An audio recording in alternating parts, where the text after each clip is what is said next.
नमस्कार दोस्तों, मैं दिव्यांश आप सभी का स्वागत करता हूं आपके अपने चैनल दिव्यांश पाठशाला में। इंडियन हिस्ट्री भारतीय इतिहास के most important 1000 previous year question series में आप सभी का विशेष स्वागत है। यहाँ हम लोग चर्चा कर रहे हैं एसएससी, उत्तर प्रदेश अधीन सेवा चयन आयोग का एग्जाम्स, रेलवे का एग्जाम्स, यूपी पुलिस का एग्जाम। इन एग्जाम्स में आए हुए सभी के सभी प्रीवियस ईयर क्वेश्चंस के बारे में पहले सभी एग्जाम्स को एनालिसिस किया गया है, प्रीवियस ईयर क्वेश्चन पिक किएगा और उन्हें टॉपिक वाइज लगाया गया। आज हमारी 5th क्लास है। अगर आपको हमारी ये मुहिम पसंद आ रही है तो सेशन को लाइक करके दोस्तों के साथ शेयर कर दीजिएगा। चैनल पर नए अभी तक सब्सक्राइब नहीं किया तो सब्सक्राइब कर लीजिएगा। चलिए आज की क्लास को स्टार्ट करते हैं। आज की क्लास को स्टार्ट करने से पहले दो मोस्ट इंपॉर्टेंट न्यूज़। पहली न्यूज़ जो आपकी बहुत बेनिफिट्स रही है, सेकेंडरी हमारे लिए। पहले आपके बेनिफिट्स की बात करते हैं कि आपको सबसे ज्यादा प्रॉफिट कहाँ पे होने वाला। एक नंबर है 9889057003। नंबर याद रखिएगा। इस नंबर पे आपको करना है क्या, लिखना है नोट्स। नोट्स के बाद आपको स्पेस प्रेस करना है और प्रेस कर देना। जैसे हिस्ट्री नोट्स चाहिए तो हिस्ट्री लिख देंगे, पॉलिटिक नोट्स चाहिए तो नोट्स के बाद पॉलिटी लिख देंगे, अगर ज्योग्राफिक नोट्स चाहिए नोट्स के बाद ज्योग्राफी लिख देंगे, इंग्लिश चाहिए नोट्स के बाद इंग्लिश लिख देंगे। मतलब आपको जिस भी सब्जेक्ट के नोट्स चाहिए उसके लिए आप टाइप कर सकते हैं और ये सारे नोट्स आपको अवेलेबल कराए जाएंगे फ्री ऑफ कॉस्ट। ये केवल उन्हीं लोगों के लिए फ्री रहेंगे जो पहले से इस तरह से रजिस्टर्ड होंगे, क्योंकि अभी हमारे सारे नोट्स हैंड रिटेन नोट्स हैं। हैंड रिटेन नोट्स से डिजिटल कॉपी बनने में थोड़ा सा वक्त लगेगा, पर ये वक्त लगने के बाद सारे नोट्स आप लोगों को फ्री ऑफ कॉस्ट अवेलेबल करा दिए जाएंगे।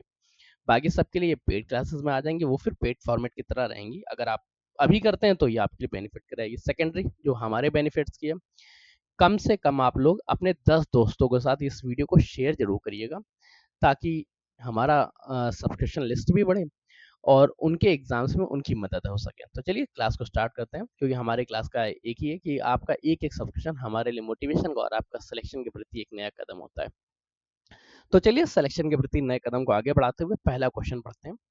हमारा पहला क्वेश्चन है, मोहम्मद बिन तुगलक ने किस देश का उदाहरण लेके तांबे और पीतल के सिक्के का प्रयोग कर टोकन मुद्रा बनवाई थी। अब मोहम्मद बिन तुगलक के बारे में लास्ट क्लास में हम लोगों ने देखा था। इसको ऐसा व्यक्ति है जो मोहम्मद बिन तुगलक के बारे में हम लोगों ने पढ़ा था कि ये बुद्धिमानों में मूर्ख था। सर्वाधिक बुद्धिमान भी यही था और सर्वाधिक मूर्ख भी था। इसने जितने भी कार्य किए सभी कार्य लगभग फेल होते गए।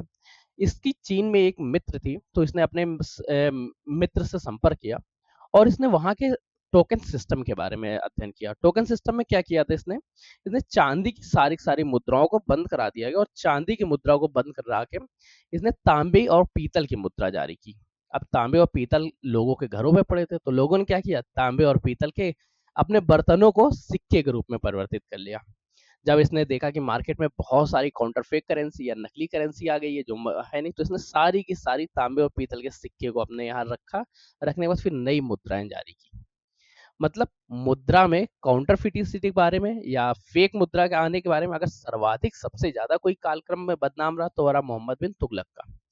किस देश से इसने सीखा था, चीन से। दोनों ऑप्शन सही हो गए। अगला क्वेश्चन देखते हैं। अगला क्वेश्चन क्या पूछ रहा है, अगला क्वेश्चन हमसे पूछ रहा है, भारत में सर्वाधिक सांकेतिक मुद्रा टोकन करेंसी का प्रचलन किया था। ऑप्शन तो आपको कंफर्म हो गया होगा, मोहम्मद बिन तुगलक एमबीटी ने सबसे ज्यादा टोकन मुद्रा का प्रयोग किया। अगला क्वेश्चन देखते हैं, दिल्ली सल्तनत के किस सुल्तान ने सर्वप्रथम एक वस्त्र निर्माणशाला का निर्माण किया। वस्त्र निर्माणशाला जिसको हैंडलूम करेंट टाइम में जानते हैं, तो हैंडलूम का सर्वप्रथम निर्माण मोहम्मद बिन तुगलक के काल में हुआ। देखिए मोहम्मद बिन तुगलक का कार्य क्या है, मोहम्मद बिन तुगलक का कार्य सर्वाधिक बुद्धिमानी का कार्य है। ये सबसे ज्यादा विद्वान व्यक्ति था, परंतु इसके सारे कार्य या तो समय के लिए कुछ गलत पड़ गए या ये भारतीय समाज को बहुत अच्छे से समझ नहीं पाया। वस्त्रालय या हैंडलूम बहुत अच्छा कार्यक्रम था जिसका प्रारंभ किसने किया, मोहम्मद बिन तुगलक ने। अगला क्वेश्चन देखते हैं, दिल्ली के किस सुल्तान ने पृथक कृषि विभाग की स्थापना की और फसल चक्र की योजना बनाई। जब कभी आपसे कृषि विभाग के बारे में पूछ लिया जाए तो ये चीज ध्यान रखिए, पृथक कृषि का निर्माण जो किया था, ये इसके लिए एक डिपार्टमेंट का निर्माण किया जिसको हम लोग जानते हैं दीवाने कोही के नाम से। आपसे कई जगह क्वेश्चन ये पूछा जा सकता है, दीवाने कोही क्या है। दीवाने कोही कृषि विभाग है। ये परती की कृषि या कृषि भूमि का आकलन करता था। कृषि भूमि में उपज के हिसाब से ये कर व्यवस्था का या कर संग्रहण भी करता था। कर संग्रहण का कार्य, कृषि को उपजाऊ किस तरह से बनाएंगे, खेती किस तरह से की जाए कि उसमें बहुत अच्छी फसल का उत्पादन हो सके, इन सभी के लिए उसने एक डिपार्टमेंट का निर्माण किया जिसको कृषि विभाग वर्तमान समय में कहते हैं। और उस समय में इसका नाम था दीवाने कोही नाम से। बनाने वाला कौन था, जो सबसे ज्यादा बुद्धिमान राजा था, एमबीटी मोहम्मद बिन तुगलक। अगला क्वेश्चन देखते हैं। अगला क्वेश्चन है हमारे समझ, दिल्ली के किस सुल्तान ने एक रोजगार विभाग, एक दान विभाग और एक परोपकारी चिकित्सालय की स्थापना की। जब कभी रोजगार विभाग और दान विभाग के बारे में याद रखिए, रोजगार विभाग को तो रोजगार दफ्तर के नाम से जानते थे, दान विभाग का यहाँ पे दीवाने खैरात के नाम से जानते थे। ठीक है, जो दान विभाग था इसको क्या कहते थे, दीवाने खैरात कहते थे। और जो चिकित्सालय था इसको हम लोग दारुल सफा के नाम से जानते थे। आपको जब कभी हिस्ट्री बुक्स में दारुल सफा मिल जाए तो दारुल सफा को आप लोग ये मत मानिएगा कि ये दारू बेचने की बात कर रहे हैं। दारुल सफा क्या है, परोपकारी चिकित्सालय है जहाँ पे कोई भी इंसान जाके फ्री में ट्रीटमेंट करा सकता है। जैसे करंट टाइम के बारे में चर्चा करें, अगर वर्तमान समय में दारुल सफा के बारे में चर्चा करें तो एक आयुष्मान कार्ड है जो फ्री ऑफ कॉस्ट आप लोगों के लिए योजना लाता। अब ये आयुष्मान कार्ड क्या है, किस तरह से ये प्रमुख योजनाओं के क्लास में कवर किया है, अगर वो अभी तक नहीं देखा है तो सेशन को लाइक करिए, नीचे लिंक डिस्क्रिप्शन में मिल जाएगा, वहां से जाके आप देख सकते हैं कि आयुष्मान कार्ड क्या है, परोपकारी योजनाएं क्या है, दारुल सफा के बारे में। ठीक है, इन सभी का निर्माण करने वाले का नाम था फिरोज शाह तुगलक। ठीक है, फिरोज तुगलक ने क्या किया, फिरोज तुगलक ने अपने प्रशासन काल में एक रोजगार विभाग, एक दान विभाग व एक परोपकारी चिकित्सालय की स्थापना की। दान विभाग को उस समय के दीवाने खैरात नाम से जानते थे, और जो परोपकारी चिकित्सालय तो उसको दारुल सफा के नाम से जानते थे। और जो रोजगार विभाग है, रोजगार विभाग को रोजगार दफ्तर के नाम से। अगला क्वेश्चन है, फिरोज शाह तुगलक ने अनाथ स्त्रियों, विधवाओं और लड़कियों की सहायता के लिए किस विभाग की स्थापना की? दीवाने खैरात, जिसका काम था कि किसी भी व्यक्ति को दान देना, वो अनाथ स्त्रियों, विधवाओं और लड़कियों इन सभी को दान के देते की मदद से सहायता करता था। डिपार्टमेंट का क्या नाम रहा, दीवाने खैरात। अगला क्वेश्चन देखते हैं। अगला क्वेश्चन पूछ रहा है, दिल्ली का वह सुल्तान जो भारत में नहरों के सबसे बड़े जाल का निर्माण करने के लिए प्रसिद्ध था। भारत में अगर नहरों के सबसे बड़े जाल के बारे में चर्चा करें तो नहरों का सबसे बड़ा जाल क्रम व्यवस्थित किया था फिरोज शाह तुगलक ने। फिरोज शाह तुगलक के काल में नहरों से सिंचाई होती थी और नहरों का सर्वाधिक विकास इसी के कार्यक्रम में देखने को मिलता है।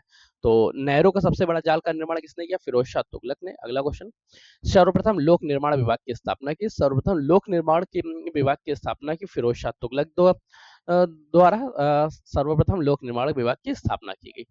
चलिए, आज के इस सेशन को हम लोग यहीं तक रखते हैं, और हाँ, कल आपके लिए एक थोड़ी सी इंपॉर्टेंट न्यूज रहेगी कि एक हम नई मुहिम लाना चाहते हैं जो रहेगी इंडियन हिस्ट्री के बारे में। कि इंडियन हिस्ट्री का अभी तक हम लोग क्या कर रहे हैं, पीवाईक्यूज के बारे में चल रहा है, प्रीवियस ईयर क्वेश्चन सीरीज के बारे में चल रहा है।